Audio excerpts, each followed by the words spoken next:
Առաջին անգամն է, որ Երևան ավտոբուսը, էլեկտրատրանսպորտը եւ մետրոպոլիտենն իրենց պլանավորած աշխատակազմերը դուրս են բերել 100%-ով։ Այս մասին քաղաքապետարանի հերթական գործակարգավարական խորհրդակցության մեկնարկին հայտարարեց Տիգրան Ավինյանը։ Այնուհետև օրակարգային հարցերին անդրադառնալով քաղաքապետը նշեց, որ լավ նորություն ունի։ Բոլոր դատական ատյաններն անցնելով վերջապես կոնսերվատորիայի դիմացի այգին վերադարձվեց քաղաքին։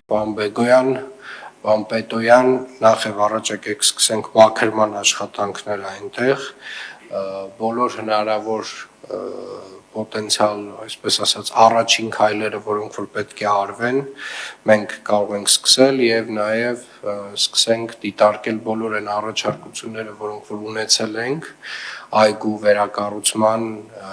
կանաչապատման եւ մնացյալ ամենի, երևի թե հենց այս շաբաթ մի քննարկում իրականացնենք եւ շարժվենք առաջ, կարծում եմ կարևոր հատված է եւ մեր ամենակարևոր այգիներից մեկն էր, որը գտնվում էր շատ վատ վիճակում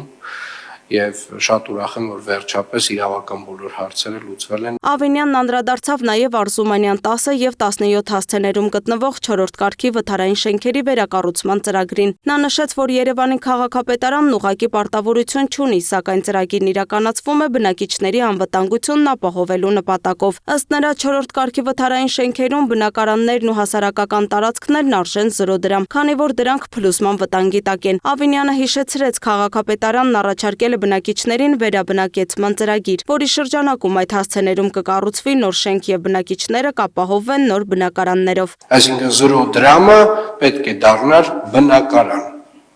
Եվ բոլոր այն մարդիկ, ովքեր որ այս դատական գործընթացներով խնդիր են ստեղծում, թող իրենց պատասխանատվության բաժինը համապատասխանաբար գիտակցեն։ Ավինյանը հստակեցրեց, իրեն չի հետաքրքրում հայցադիմումների մերժման պատճառը, լինի դա տեխնիկական, թե այլ բնույթի։ Նա ընդգծեց, բնակիչները հնարավոր է չեն գիտակցում փլուզման վտանգը։ Լավ, վերջը ինչ է լինելու, այսինքն ինչ են պատկերացնում, որ այդ ձգձգումներով ինչ պետք է անենք։ Մոտավորապես էլի դրա վերջը ինչ է։ Ասեմ ինչ է դրա վերջը, եթե խնդիրը չլուծվեց, մի օր այդ շենքերը փլվելու են, ուղղակի փլվելու են,